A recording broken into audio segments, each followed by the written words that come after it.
In this tutorial, we are going to discuss about basic structure of computer. Now, when we say basic structure, by basic structure we mean the fundamental building blocks onto which a computer system is made. So in this diagram, you can see the basic structure or fundamental building blocks of the computer hardware. At the center point, you have the processor or central processing unit. You can call it the brain of the computer system. Then you have the memory system. Without memory, you cannot store any information into your computer for future use. Then you have input-output system. The example of input system is keyboard. An example of output system might be your display units such as your monitor or printer. So input output systems basically define the way through which you issue commands to your computer system, and from computer system you get some result. So in one line, a computer system consists of three main parts: a processor or CPU, a main memory, and an input-output system. Now, if you look into the CPU or central processing unit consists of a control unit. You can see it here. Then you have registers.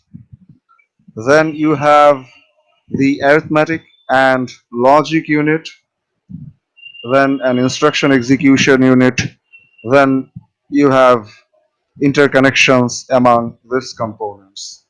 Along with this, you have stack pointer, you have program counter. So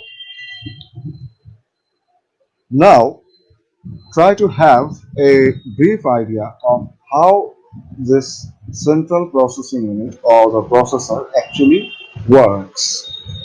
Whenever you issue some instruction to the computer or ask your computer to do something, how do you do? You actually issue commands to computer by clicking the mouse or by keyboard press. By simple observation, you can get this fact. Suppose you want to start one software which has been installed in your computer system. How do you do start that software? You actually go to the icon of the software and double click on the icon and the software starts. It's that simple, is it? Actually not. Because when you double click on the icon, the control goes to the control unit. Then control unit looks for the instructions which need to be executed to start the software into the memory system. From memory system, those instructions are brought into the control unit. Then from control unit, it goes to ALU or program counter or wherever it might be, depending on the type of the instruction. We will come to this point later on. So that is the purpose of control unit.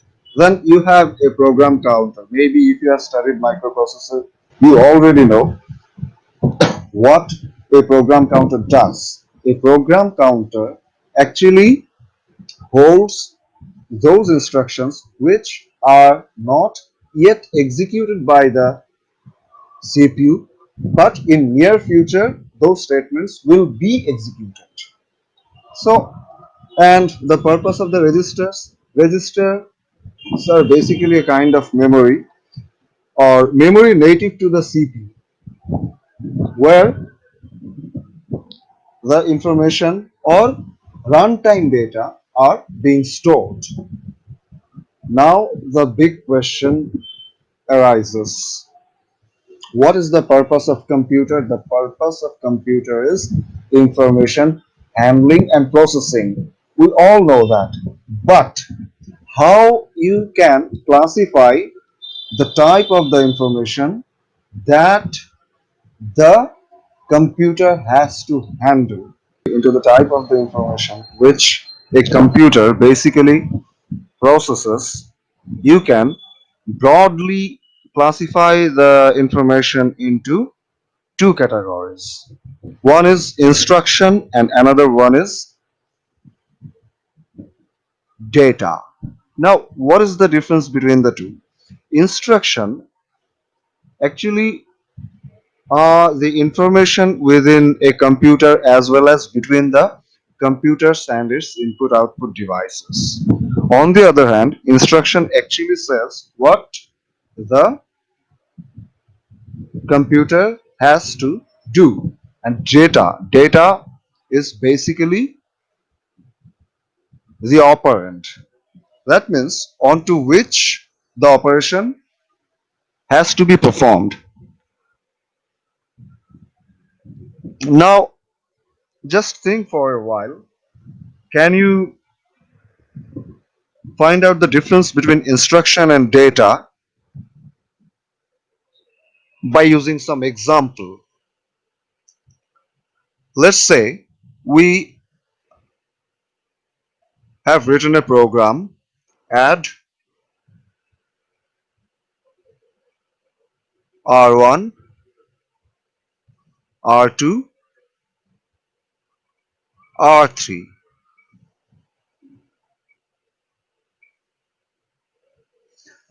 Think for a while what this instruction is basically saying or asking the computer to do. It is asking the computer to add the values which has been stored in register R1 and R2 and store after adding store the result into register R3. If you carefully observe the different parts of this information, you can see that this part is basically specifying the task what the computer has to do. This part is specifying that when this instruction will be provided to the CPU, the control unit must pass this instruction to the ALU because this is an arithmetic operation. On the other hand, if you look into the right side, R1 and R2, so R1 and R2 are specifying the operands or values onto which this add operation has to be performed, and R3 is the location or operand to which after addition the result has to be assigned. Now you can clearly distinguish between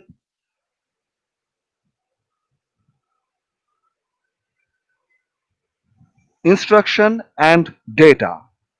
Add in this case is basically your instruction. R1, R2 and R3 are data. So slowly and gradually we have moved to a point where we can say something about a computer program. This is basically a line of a program. So what is a computer program? A computer program is a list of instruction that performs a task. You all know that whenever you write a program, you actually do what? You actually write a set of instructions which as a whole will do something. Now the question arises, you have written a program, that is fine, where the program will reside. The program usually is stored in a memory called program memory. The computer is completely controlled by the stored program except for possible external interruptions by an operator or by input-output devices connected to the machine. So, to understand this statement, let we think about a virtual situation.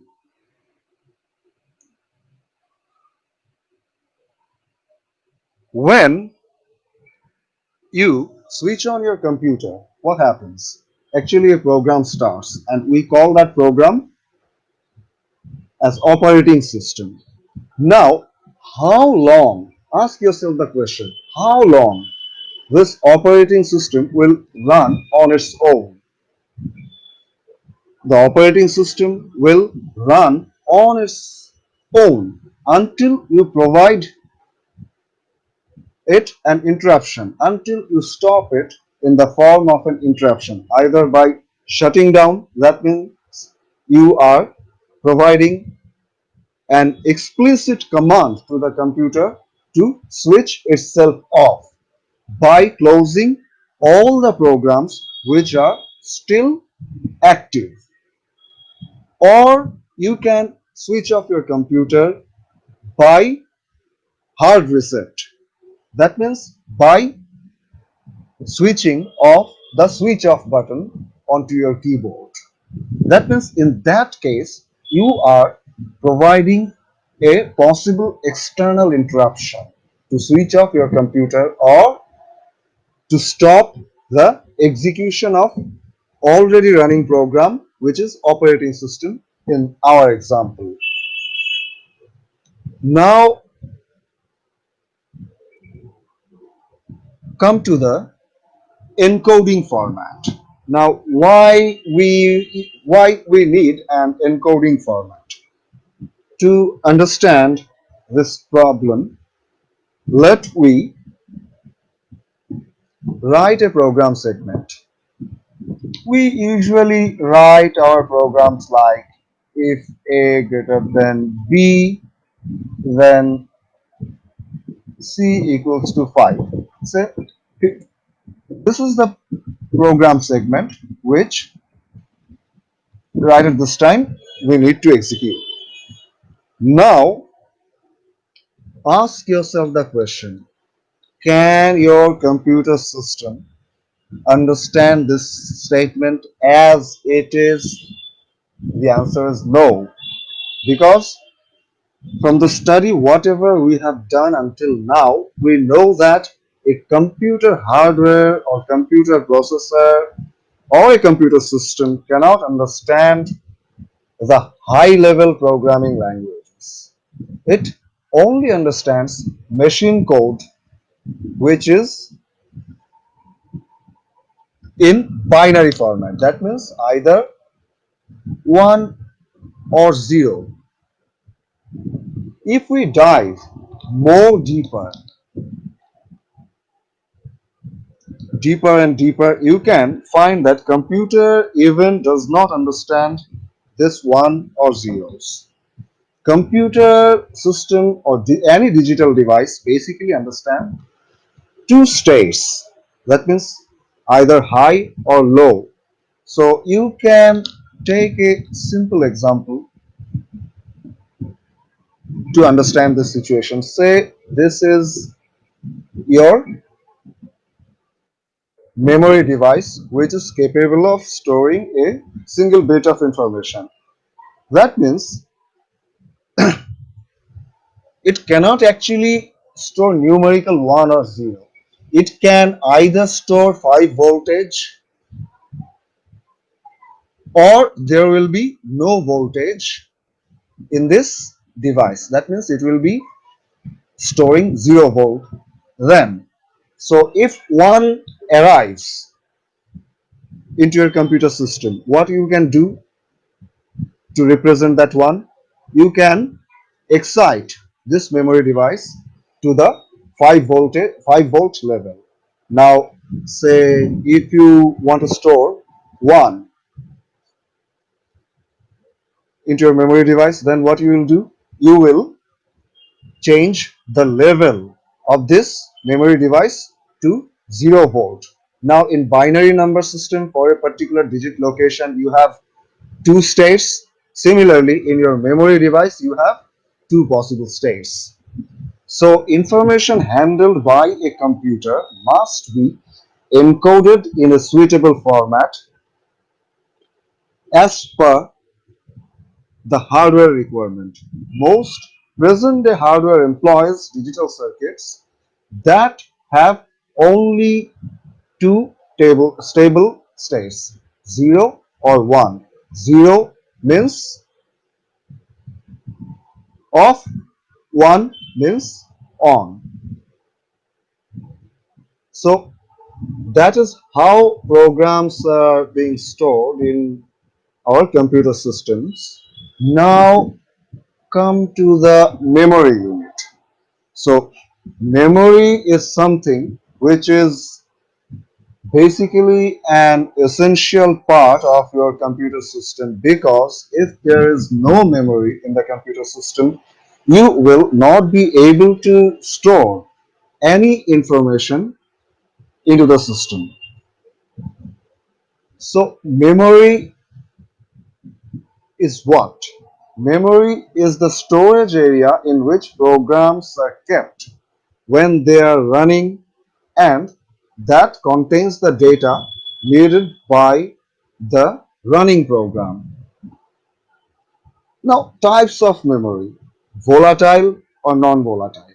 Volatile memory is something that stores data only if it is receiving power, such as dynamic random access memory. On the other hand, non-volatile memory is a form of memory that retains data even in the absence of power source, that is used to store programs between runs, such as flash memory, what we call in general terms as pen drives. Now come to the storage. Usually a computer has two classes of storage: primary memory and secondary memory. Now primary memory is also called as the main memory.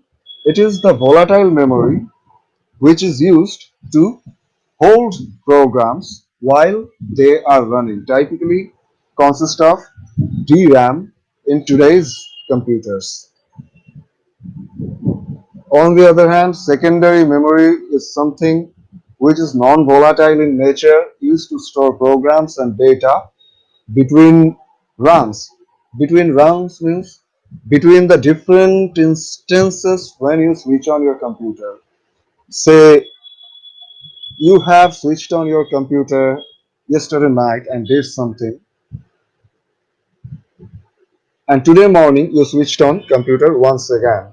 Now whatever was stored in the primary memory is already erased when you switched off your computer yesterday night, but whatever was stored in the secondary memory is available permanently. So I hope that makes sense to you. Now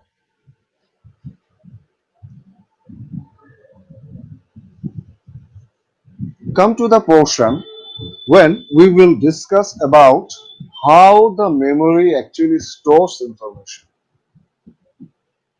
If you look into the internal structure of computer memory, the memory actually has storage cells, each capable of storing one bit of information. Let me try to understand this thing with some example. For the time being, let us assume that this rectangular shape is your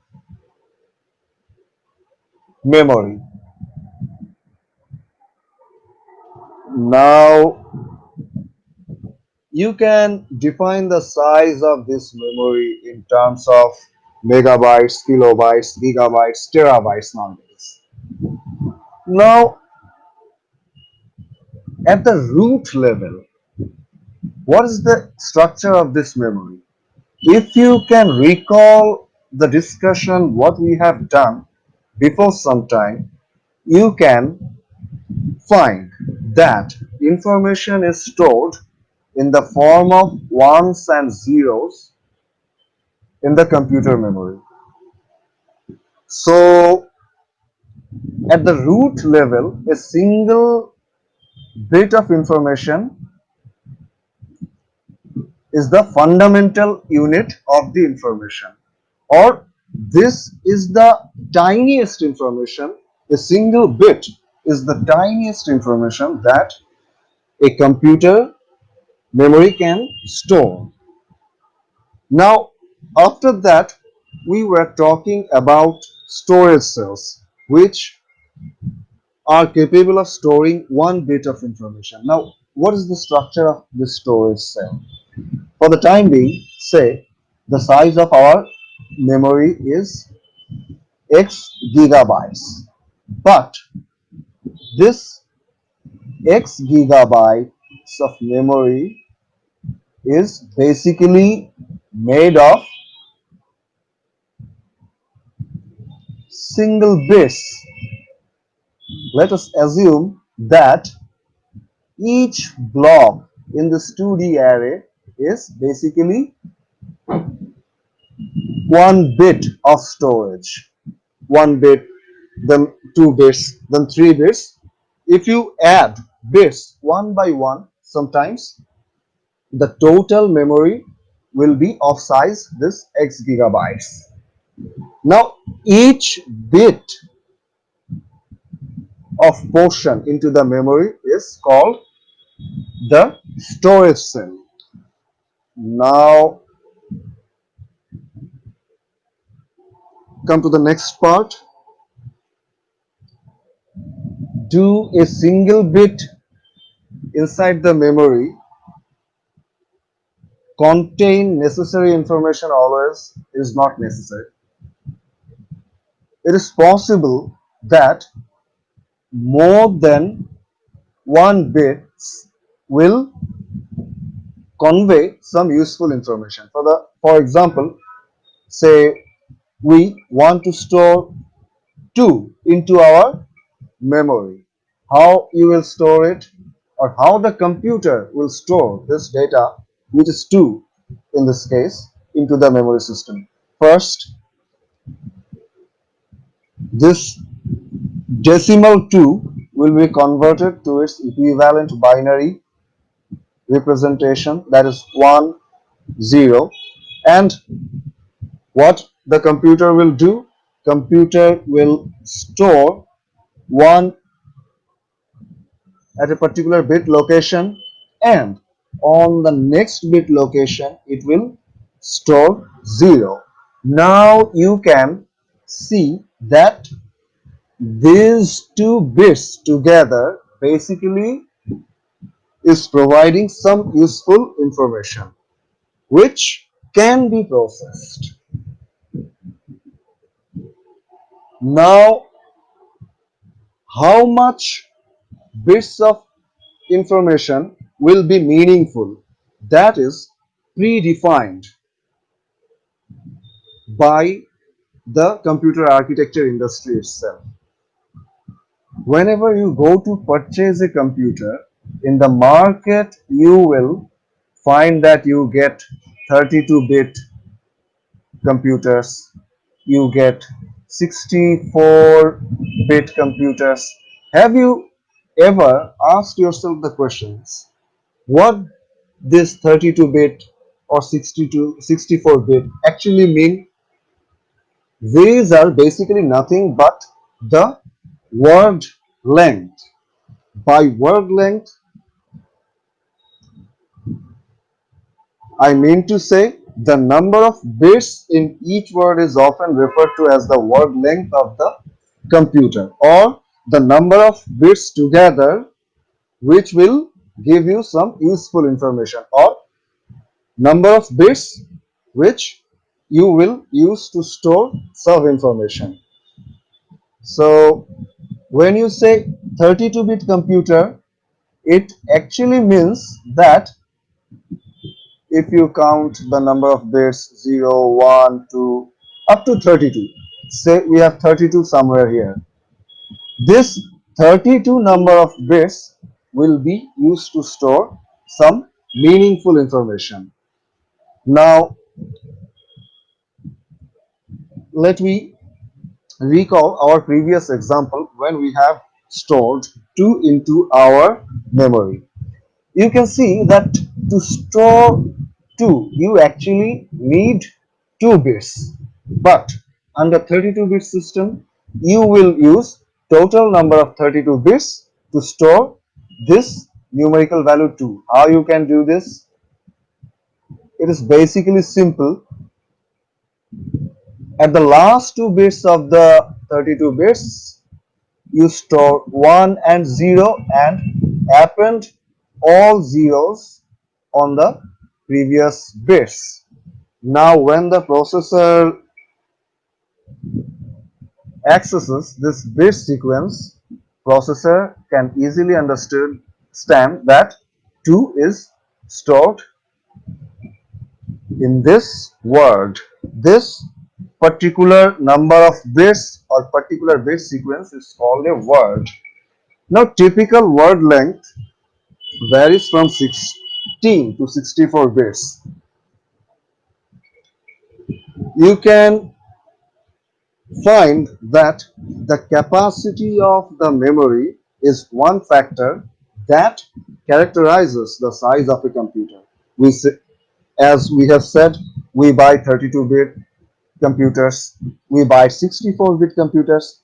That means by saying that 32-bit or 64-bit computer, we are characterizing the type of the computer.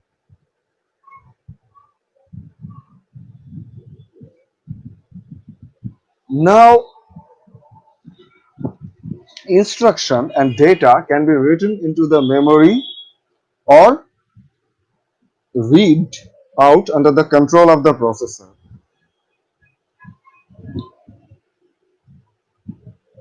By this statement, what I mean is processor must be capable of accessing some information which is stored somewhere into the memory. That means each word must have an unique address associated with it.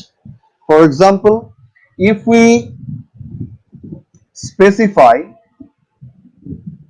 our word as a row into this memory example, then we can assign address to our memory that this is the first word. First row is the first word. Then second row is the second word. Third row is the third word. Fourth row is the fourth word, and so on. So you can see that in this system, processor now has access to the contents of the word as well as to the address of the word. Now, when processor will try to access some word inside the memory, it will take some time, right? Say here is our CPU and it is trying to access some information from the memory. That means it will send an electric pulse which is of the nature of memory access request. Then after finding the appropriate address, the content of the word which is at the address will again arrive at the CPU in the form of electric pulses. That means once movement is from CPU to memory, then movement is from memory to CPU, right? And the entire process actually requires some time, and the time required to access one word is called the memory access time. This time is fixed independent of the location of the word being accessed. Because when you are designing your computer system, you can easily imagine that you can calculate this time by doing different trials onto the memory access procedure. Once you have got an optimal value, you define that time as the time required as memory access time.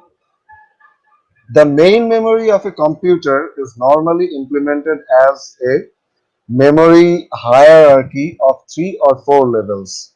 The small fast RAM units are called caches. The largest and slowest unit is referred to as the main memory. So, as we have discussed before, one of the main goal is to speed up the entire procedure. The memory system of the computer architecture is divided into different levels. Here is your CPU. Then at the top or near to the CPU is cache memory, which is smaller in size, but CPU requires less amount of time to access the contents which are inside the cache. Then you have your RAM. Then you have your secondary memory.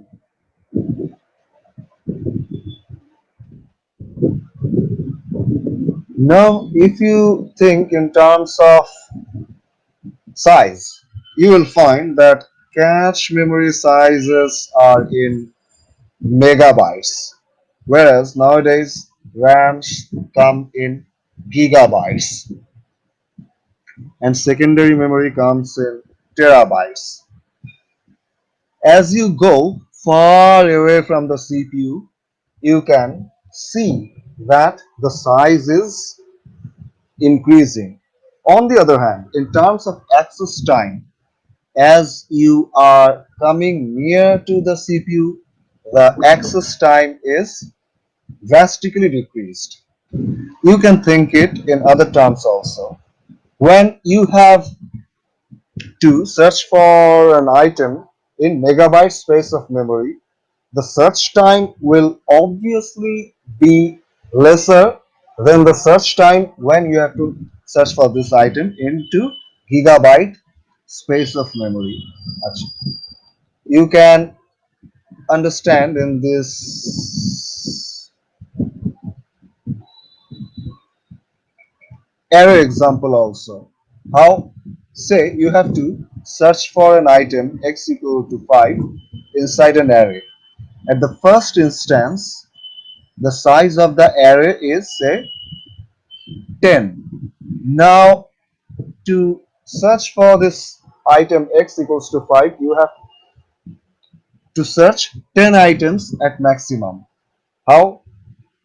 First, you will look for the item which is stored in the first location of the array and match it with 5. It is equal, then fine. If it is not equal, then you will move to the next place, then you will go to the next place, and so on. At worst case, it will be in the last location. That means you have to search at max 10 items. Now, say the size of the array is 10,000.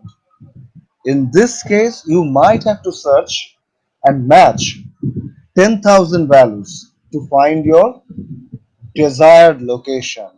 So, this is actually true for our memory system also. When you search in megabyte space of memory, the search time will be less because you have to search minimum number of items in compared to the search space which is defined in terms of gigabytes. So this is actually called memory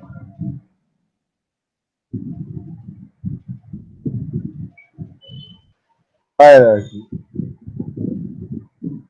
So that was all about our memory system, and that was all for the day in the tutorial portion.